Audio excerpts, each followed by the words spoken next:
কাগজে কলমে সবকিছুরই নিয়ম আছে, কিন্তু সেটার বাস্তবায়ন আসলে সেভাবে নেই। আমরা যদি আমাদের যে এক্সিস্টিং ব্যাপারগুলো আছে সেগুলোর বাস্তবায়নটা নিশ্চিত করতে পারি, তাহলে আমরা আসলে অনেক উন্নতি করতে পারবো। গতকালকে আমরা আমাদের টিম সহ মাননীয় প্রধান উপদেষ্টা ডক্টর মোহাম্মদ ইউনূস স্যারের সাথে দেখা করেছিলাম।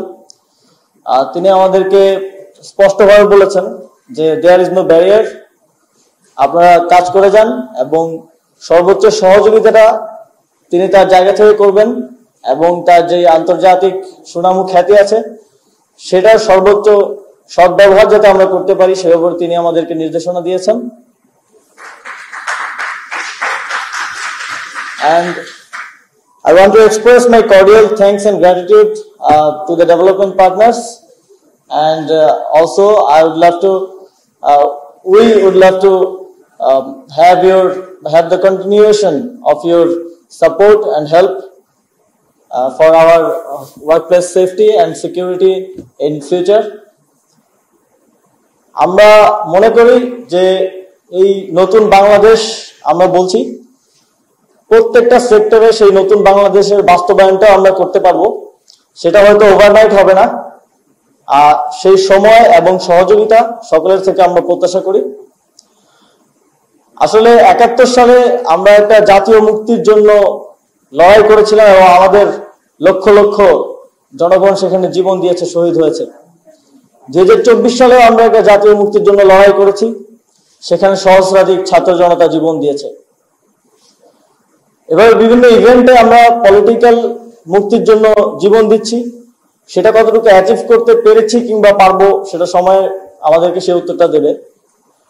কিন্তু আমাদের যে শ্রমিকরা আছেন প্রায় 7,30,00,000, তারা কিন্তু প্রতিদিন এই লড়াইটা করে যাচ্ছেন আমাদের অর্থনৈতিক মুক্তি এবং সামাজিক মুক্তির জন্য। এবং যেই ত্যাগের কথা আমরা বলি এই লড়াই, আমাদের জাতীয় মুক্তির লড়াই, সেই ত্যাগটা কিন্তু তারা প্রতিদিন করে যাচ্ছেন, কেউ না কেউ নিহত আহত হচ্ছেন। তাদের প্রতি আমি অন্তরের অন্তঃস্থল থেকে শ্রদ্ধা জ্ঞাপন করছি। আগামী দিনগুলোতে যাতে আমরা একটা কালেকটিভ অ্যাপ্রোচে কাজ করতে পারি সেই প্রত্যাশা এবং প্রচেষ্টা আমাদের পক্ষ থেকে থাকবে। ইতিপূর্বে আমরা দেখেছি এবং এখনো দেখছি যে আমাদের এখানে মালিক পক্ষ এবং শ্রমিক পক্ষ সবসময় মুখোমুখি অবস্থানে থাকে, যেখানে আমাদের কাজ করার কথা অ্যাজ এ টিম কালেকটিভ অ্যাপ্রোচে। যখন মালিক পক্ষ শ্রমিকদের যেই ন্যায্য দাবিগুলো আছে, যে ন্যায্যতা আছে সেটা নিশ্চিত করবে, তখন তো শ্রমিকদের প্রোডাক্টিভিটি বেড়ে যাবে। তো সেক্ষেত্রে তো এটা মালিকদের জন্যই আসলে উপকারের হয়।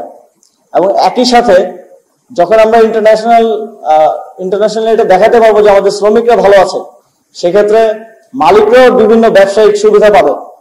তো সেক্ষেত্রে এটা আমাদের জন্য একটা জাতীয় অর্জন হিসেবে আসলে আসবে। তো সেই জায়গা থেকে আমি মনে করি এখন থেকে আমাদের কাজ করার অ্যাপ্রোচটা হতে হবে কালেকটিভ, নট যে আমি আমার দাবি আদায় করে নিয়ে গেলাম আর মালিক বেশি মুনাফা চাইলেও শুধু এই অ্যাপ্রোচে হলে হবে না, আমাদেরকে কালেকটিভলি কাজ করতে হবে। এবং সরকার এক্ষেত্রে সরকারের জায়গা থেকে সর্বোচ্চ সহযোগিতা এবং সর্বোচ্চ প্রচেষ্টাটা রাখবে।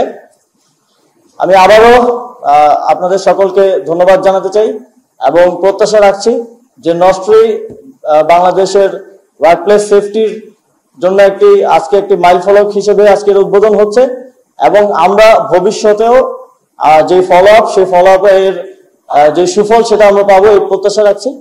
ধন্যবাদ সকলকে।